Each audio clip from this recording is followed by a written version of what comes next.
நாளைக்கான வீடியோ தாங்க வந்திருக்கு. வீடியோ வந்து சூப்பரா இருந்துச்சு அப்படின்னு தாங்க சொல்லணும். அதாவது நம்ம இந்திரா இருக்காங்கல்ல, இந்திரா வந்து ஜெயா கிட்ட மாசா ஒரு வந்து சவால் விட்டுருக்காங்க அப்படின்னு தாங்க சொல்லணும். அதெல்லாம் பார்க்கறதுக்கு முன்னாடி நம்ம சேனலை மட்டும் மறக்காம லைக் அண்ட் சப்ஸ்கிரைப் மட்டும் பண்ணிருங்க. ஃபர்ஸ்ட் எடுத்தோடனே அந்த குழந்தை கடத்துனாங்கல்ல, அந்த லேடி வந்து நான் வந்து இங்கே சமையல் வேலைக்கு சேர்ந்துக்கிறேம்மா அப்படிங்கிற மாதிரி சொல்கிறாங்க. ஃபஸ்ட்டு வந்து ஜெயாவுக்கு வந்து விருப்பம் இல்லை. நம்ம சந்திரா இருக்காங்களா, அவங்க தான் சொல்கிறாங்க, சம்மதி கையில் குழந்தையோட இருக்காங்க, பாவம் கொஞ்சம் வேலைக்கு சேர்த்துக்குருவோம், ஏதாவது ஒரு வேலையை பார்த்து சொல்லுங்கள் அப்படிங்கிற மாதிரி சொன்னோடனே கொஞ்ச நேரம் யோசிச்சுட்டு ஜெயா வந்து சொல்கிறாங்க, சரி சமையல் வேலை பாருங்கள், கேம்மா சமையல் எல்லாம் காட்டு, என்னென்ன செய்யணும்னு சொல்லு அப்படிங்கிற மாதிரி சொல்கிறாங்க. சரி அத்தை அப்படிங்கிற மாதிரி அவங்க சொல்லிக்கிட்டு இருக்க நேரத்தில் அங்கிட்டிருந்து காவியா வராங்க. காவியா பார்த்தோன்னே குழந்தைய மேலே வந்து ஒரு ஆசை வந்துடுது. குழந்தை என் குழந்தை என் குழந்தை அப்படிங்கிற மாதிரி சொல்லிவிட்டு அவங்க வந்து அந்த குழந்தைய வந்து அந்த வேலைக்காரி இருக்காங்களா அவங்ககிட்ட இருந்து வாங்குறாங்க. அந்த அந்த வேலைக்காரியாக வேலைக்கு சேர்ந்துருக்காங்கல்ல, அந்த லேடி வந்து சொல்கிறாங்க, இல்லைம்மா இது என் குழந்தை அப்படிங்கிற மாதிரி சொல்கிறாங்க. இல்லை இது என் குழந்தை அப்படிங்கிற மாதிரி சொல்லிகிட்டு இருக்காங்க. அவங்க என் குழந்தைன்னு சொல்கிறத பார்த்த உடனே அந்த குழந்தை திருநாங்கல்ல அவங்க வந்து ஜெயாவே பார்க்காங்க. அதெல்லாம் ஒன்றும் செய்ய மாட்டா, கொடுங்க அவங்ககிட்ட அப்படிங்கிற மாதிரி சொன்னாங்க. சரின்னு சொல்லிட்டு கொடுத்துட்டு அவங்க அங்கிட்டு வந்து கிச்சனுக்கு போயிடுற மாதிரி காட்டிக்கிட்டு இருக்காங்க. இங்கிட்டு பார்த்தா நம்ம காவியா வந்து குழந்தைய கையில் வச்சுட்டு சூப்பர் உனக்கு சாக்லேட் வாங்கி தரேன், அது வாங்கி தரேன் அப்படின்னு சொல்லிட்டு கொஞ்சிக்கிட்டு இருக்கிற மாதிரி காட்டிக்கிட்டு இருக்காங்க. அதெல்லாம் அங்கிட்டு உட்காந்து நம்ம சந்திரா ஜெயா எல்லாருமே உட்காந்து கொஞ்சம் கண்ணீர் விட்டுக்கிட்டே பார்த்துக்கிட்டு இருக்கிற மாதிரி காட்டிக்கிட்டு இருக்காங்க. உள்ளே போன உடனே அந்த குழந்தை திருந்தாங்கல்ல அவங்க வந்து ஹேமா கிட்ட கேட்காங்க, என்னம்மா அந்த பொண்ணு என் குழந்தைய எடுத்து வச்சுட்டு அதோட குழந்தைன்னு சொல்லிக்கிட்டு இருக்கு அப்படிங்கிற மாதிரி சொல்கிறாங்க. இல்லை அவளுக்கு ஒரு குழந்தை இறந்துச்சு, அது வந்து இறந்துருச்சு, அதுவும் இல்லாமல் இந்த வீட்டுக்கு அதுதான் முதல் வாரிசு, அதனால் ரொம்ப எல்லோரும் கஷ்டத்தில் இருக்காங்க, அவள் வந்து ரொம்ப மனம் உடஞ்சி போயிருக்கா, அதனால தான் அவன் குழந்தைய பார்த்தோன்னையும் அது வந்து என் குழந்தை அப்படின்னு சொல்லிட்டு அவன் நினச்சிக்கிட்டா, சாரி அப்படிங்கிற மாதிரி வந்து ஹேமா கேட்குறாங்க. பரவாயில்லம்மா இருக்கட்டும், அப்புறம் அந்த வீட்டுக்கு வேறு குழந்தையே இல்லையாம்மா அப்படிங்கிற மாதிரி கேட்காங்க. இல்லை வேறு குழந்தை இல்லை, ஃபஸ்ட்டு குழந்தையே அதுதான், இப்போ நான் தான் ரெண்டாவது வந்து கன்சீவாக இருக்கேன் அப்படிங்கிற மாதிரி சொல்கிறாங்க. அப்படியா சூப்பர்மா அப்படிங்கிற மாதிரி சொல்லிட்டு எல்லா விவரமே கேட்டு தெரிஞ்சுக்கிட்டாங்க. கடைசியில் வந்து கேமா வந்து சொல்கிறாங்க, இந்த பிரிட்ஜில் இட்லி மாவு இருக்குது, அதை எடுத்து இட்லி சுட்டுருங்க, அடுத்து சாம்பார் சட்னி எல்லாம் வச்சுருங்க அப்படிங்கிற மாதிரி சொல்லிவிட்டு நம்ம கேமா வந்து போயிடுறாங்க.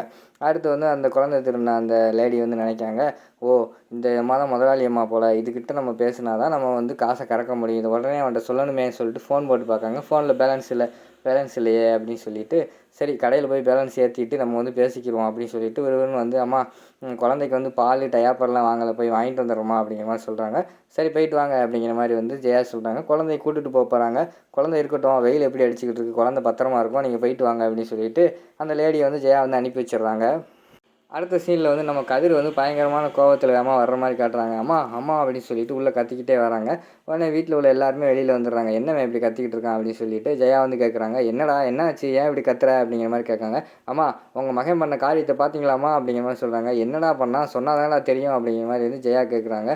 அம்மா இங்கே வந்து நான் எலெக்ஷனில் நிற்க மாட்டேன்னு சொல்லிட்டு அங்கே வந்து நான் எலெக்ஷனில் நாமினேஷன் பண்ணோடனே பின்னாடியே வந்து நாமினேஷன் பண்ணிட்டாமா அப்படிங்கிற மாதிரி சொல்கிறாங்க.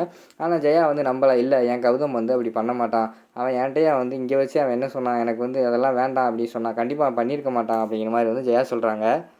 அம்மா அவன் பண்ணலாமா, அவன் கூட வந்தது யாருன்னு தெரியுமா, இந்திராமா, அவள் தாம்மா சொல்லி கொடுத்து பண்ண வச்சுருக்கா, அவள் தாம்மா இதெல்லாம் பண்ணியிருக்கா, அவன் சொல்ல வந்து பண்ணுறாமா அப்படிங்கிற மாதிரி வந்து கதிர் சொல்கிறாங்க.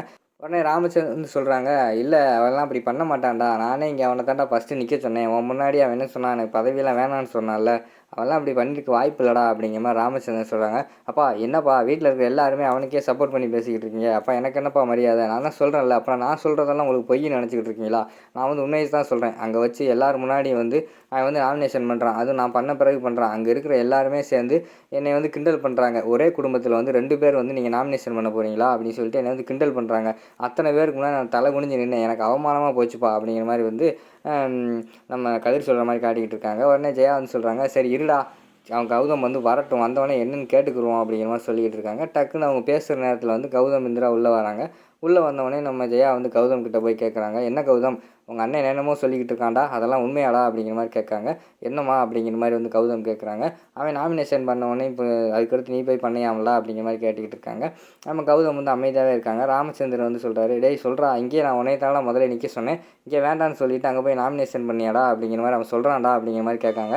உடனே அதுக்கு முன்னாடி இந்திரா வந்து சொல்கிறாங்க, ஆமாம்மா கௌதம் வந்து நாமினேஷன் பண்ணியிருக்கு உண்மை தான் அப்படிங்கிற மாதிரி சொன்னால் எல்லாருமே ஷாக் ஆகிடுறாங்க. பாத்தியாமா உங்கள் முன்னாடி எப்படி பேசுகிறா, இவன் சொல்லி தாம்மா அவெல்லாம் பண்ணிக்கிட்டு இருக்கான் அப்படிங்கிற மாதிரி சொல்லிகிட்டு இருக்காங்க. இருடா நான் விசாரிச்சுக்கிறேன் அப்படிங்கிற மாதிரி சொல்லிட்டு, டேய் கௌதம் நாமினேஷன் பண்ணியிருக்கேல அதை போய் ஃபஸ்ட்டு வாபஸ் வாங்கிட்டு வா அப்படிங்கிற மாதிரி சொல்கிறாங்க. நம்ம கௌதம் வந்து அமைதியாகவே இருக்காங்க. போடா போய் வாபஸ் வாங்கிட்டு வாடா அப்படிங்கிற மாதிரி சொல்கிறாங்க. உடனே வந்து நம்ம இந்திரா வந்து சொல்கிறாங்க, அத்தை நான் சொல்கிறது ஒரு நிமிஷம் கேளுங்க அப்படிங்கிற மாதிரி சொல்கிறாங்க. நீ சொல்கிறதெல்லாம் நான் கேட்குற நிலமையில இல்லை, ஃபஸ்ட்டு போய் நாமினேஷன் பண்ணதை வாபஸ் வாங்கிட்டு வாங்க, அதுக்கடுத்து எதனாலும் நம்ம பேசிக்கிடுவோம் அப்படிங்கிற மாதிரி வந்து ஜெயா சொல்கிறாங்க. அத்தை அதுக்கு ஃபஸ்ட்டு கௌதம் எதுக்கு நின்னான்னு கேளுங்க அத்தை அப்படிங்கிற மாதிரி சொல்கிறாங்க. எதுக்கு நீ அதை சொல்லு அப்படிங்கிற மாதிரி கேட்காங்க. கண்டிப்பாக கதிர் மாமா பற்றி உங்களுக்கு தெரில, கதிர் மாமாவுக்கு நீங்கள் சப்போர்ட் பண்ணிக்கிட்டு இருக்காதீங்க. கதிர் மாமாவுக்கு வெளியில் வந்து யாருக்குமே நல்ல பேர் கிடையாது. கம்பெனியில் உள்ளவங்க தெரிஞ்சவங்க நம்மளோட பார்ட்னர் எல்லாருமே சேர்ந்து கௌதம் நிற்க சொன்னாங்க. கௌதம் நின்னா தான் ஜெயிப்பாங்க, கதிர் நின்னா தோற்றுருவாங்க அப்படின்னு சொல்கிறாங்க. அதனால தான் வந்து நம்ம கௌதம் வந்து நிற்க வச்சேன் அப்படிங்கிற மாதிரி சொல்கிறாங்க. இங்கே பாரு நீ தேவையெல்லாம் பேசாத, கௌதம் பேச சொல்லு அப்படிங்கிற மாதிரி சொல்கிறாங்க. ஆமாம்மா எல்லாருமே கேட்டதுனாலமா நான் பண்ணேன் அப்படிங்கிற மாதிரி வந்து கௌதம் சொல்கிறாங்க. சரிடா கௌதம் பண்ணிட்டேன், தெரியாமல் பண்ணிட்டேன், போய் வாபஸ் வாங்கிட்டு வந்துடு அப்படிங்கிற மாதிரி சொல்கிறாங்க. இல்லைம்மா என்னால் வாபஸ் வாங்க முடியாது அப்படிங்கிற மாதிரி கௌதம் சொல்லிடுறாங்க. ஆனால் இந்திரா வந்து சொல்கிறாங்க, அத்தை கதிர் வந்து ஜெயிக்க மாட்டாங்க அத்தை, அதனால தான் கௌதம் நின்றுருக்காரு அப்படிங்கிற உங்கள் வீட்டு மானத்தையும் காப்பாற்றணும்ல அப்படிங்கிற மாதிரி சொல்கிறாங்க. என்ன கதிர் ஜெயிக்க மாட்டா நீ சொல்கிறியா, நான் போய் இறங்கி ஓட்டு கேட்டேன்னா எல்லா ஓட்டுமே கதிருக்கு தான் விழுகும் அப்படிங்கிற மாதிரி சொல்கிறாங்க. அத்தை அப்படியாலும் நீங்கள் நினைக்காதீங்க, கதிர் மாமாவுக்கு வெளியில் நல்ல பேரே கிடையாது. நீங்கள் போய் ஓட்டு கேட்டாலும் சரி, மாமா போய் ஓட்டு கேட்டாலும் சரி, யாருமே கதிர் மாமாவுக்கு ஓட்டு போட மாட்டாங்க, இதான் உண்மை அப்படிங்கிற மாதிரி சொல்லிக்கிட்டு இருக்காங்க நம்ம இந்திரா. ஓ அப்படியா, அப்படின்னா நான் இறங்கி ஓட்டு கேட்டாலும் கதிர் வந்து ஜெயிக்க மாட்டான் நீ சொல்கிறியா அப்படிங்கிற மாதிரி சொல்கிறாங்க. ஆமாத்தை அதான் உண்மை அப்படிங்கிற மாதிரி சொல்கிறாங்க. ஓ அப்படியா, பந்தயம் வச்சுக்கிடுவோம், கதிர் நான் ஜெயிக்க வச்சு காட்டுறேன் அப்படிங்கிற மாதிரி சொல்கிறாங்க. அதுக்கு வந்து நம்ம இந்திராவும் பதிலுக்கு பேசுகிறாங்க. அத்தை அதெல்லாம் ஜெயிக்க மாட்டாங்க, நான் பந்தயம் கட்டுறேன் உங்ககிட்ட, கண்டிப்பாக வந்து கதிர் மாமா ஜெயிக்க மாட்டார், கௌதம் தான் ஜெயிப்பான் பார்த்துருவோமா அப்படிங்கிற மாதிரி சொல்லிட்டு 2 பேரும் சவால் விட்டுக்கிட்டு இருக்கிற மாதிரி காட்டிக்கிட்டு இருக்காங்க. அதோட பார்த்தீங்கன்னா இந்த எபிசோடை வந்து முடிச்சிடுறாங்க.